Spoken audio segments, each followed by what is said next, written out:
سبستان رضا کی اجازت ان کو عطا کرتا ہوں، کمی صاحب کو صرف فی سبیل اللہ ذریعہ معاش کا انداز نہ ہو، اللہ واسطے اللہ کے بندوں کی خدمت کرنا ہے، اللہ کے کلام سے، سبحان اللہ، اللہ کے کلام سے اللہ کے بندوں کی خدمت کرنا ہے، اور یہ فیضان آپ کو حضرت مولانا صاحب سے انشاءاللہ ہمیشہ ملتا ہے۔ سبحان اللہ۔ دوسری بات، وہ لوگ گواہ ہوں گے کہ حضور سید حسن علی نے دستار بندی کی، مجھے خلافت سے نوازا۔ حالانکہ یہ باتیں بولنے کی نہیں ہوتی، لیکن ایک موقع ہے، آئندہ سال میں رہا نہیں رہا یہ کوئی نہیں جانتا، کیونکہ میں خود بیمار رہتا ہوں، تو میں چاہتا تھا کہ حضور سید حسن علی صاحب علیہ رحمہ نے جو ذمہ داری سلسلہ یاسینیہ کی اس کی حقیر کو جو بھی سمجھ کے عطا فرمایا، علامہ توصیف رضا بریلوی نے 7 سلاسل کی خلافت مجھے عطا فرمایا، اس کے گواہ آج بھی جامعہ ملیہ میں حیات ہیں، موجود ہیں۔ تو میں یہ دونوں سلاسل کی خلافت بھی مولانا صاحب کو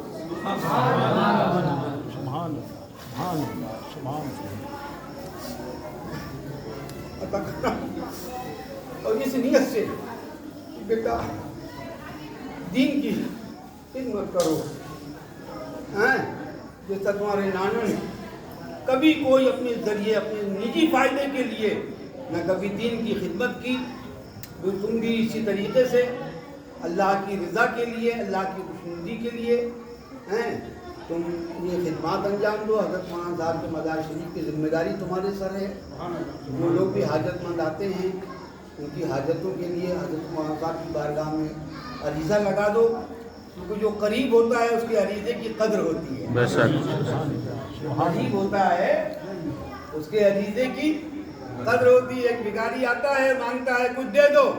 لیکن جب وہ تمہارے بچوں کا وسیلہ بنا کے مانگتا ہے تو تم کچھ نہ کچھ دے دیتے ہو۔ تو ایسے ہی بزرگ جو ہیں حضرت مولانا صاحب کے یہ نواسے ہیں، ماشاءاللہ عالم بھی ہیں، امام بھی ہیں، اور ان 10 سالوں میں میں نے ان کی زندگی کو دیکھا ہے، اور شعور کی جو عمر ہوتی ہے وہ یہی ہوتی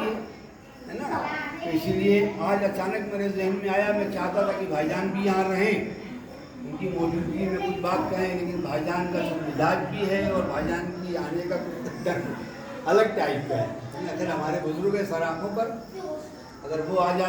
گئے ہوتے تو کوئی بات اپنی اور ہو جاتی۔ بہرحال آج میں تمام لوگوں کی موجودگی میں اور بالخصوص حضرت مولانا صاحب کے اس کے مبارک موقع پر حضرت کو حاضر و ناظر جان کر ان کی وہ تمام چیزیں جو انہوں نے مجھے عطا فرمائی تھیں میں فی سبیل اللہ آپ کے حوالے بس یہی اور ایک گزارش اور بھی ہے، اور وہ یہ ہے کہ ہمیشہ عرس جو ہے اسے شرعی منائیں، چادر اور شیرنی کا نام عرس نہیں ہے۔ لوگ سوچتے ہیں کہ چادر شیرنی کا نام عرس ہے، خدا کی قسم یہ عرس کیوں منایا جاتا ہے قرآن سے پوچھو تو قرآن اشارہ دیتا ہے وَإِذْ ظَلَمُوا أَنفُسَهُمْ جَاءُوكَ فَاسْتَغْفَرُوا اللَّهَ وَاسْتَغْفَرَ لَهُمُ الرَّسُولُ لَوَجَدُوا اللَّهَ تَوَّابًا رَحِيمًا۔ جب لوگ گناہ کرتے ہیں تو رسول کی بارگاہ میں آتے ہیں، یہ اللہ نے حکم دیا کہ میرے محبوب کی بارگاہ میں ظلم اپنے جانوں پر جب ظلم کر بیٹھو، گناہ کر بیٹھو تو میرے محبوب کی بارگاہ میں آؤ، مجھ سے توبہ چاہو۔ کیا انداز ہے، والا پروردگار، توبہ قبول کرنے والا پروردگار، لیکن کہاں بلا رہا ہے اپنے محبوب کی بارگاہ میں، اور محبوب اگر سفارش کر دے تو اللہ فرماتا ہے کہ میں تجھے بخش دوں۔ سبحان اللہ، سبحان اللہ۔ لیکن ان میں بھی چند لوگوں نے عرض کیا یا رسول اعظم صلی اللہ تعالی علیہ وسلم،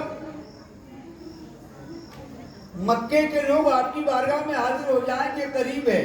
مدینے کے لوگ آپ کی بارگاہ میں آ جائیں کہ قریب ہے، اور وہ جوار کے لوگ آپ کی بارگاہ میں آ جائیں کہ قریب ہے، لیکن باہر آپ کا امتی اگر اپنی جانوں پر ظلم کر بیٹھے، نفس میں ظلم کر بیٹھے، وہ ہلاک ہونے کے کاغار پر ہو، رب کی بارگاہ میں توبہ چاہنے کے لیے وہ کس کی بارگاہ میں جائے، کیونکہ غریب ہے، اس کے بعد اتنا مال و زر نہیں ہے۔ میرے آقا نے ارشاد فرمایا کہ میرے بعد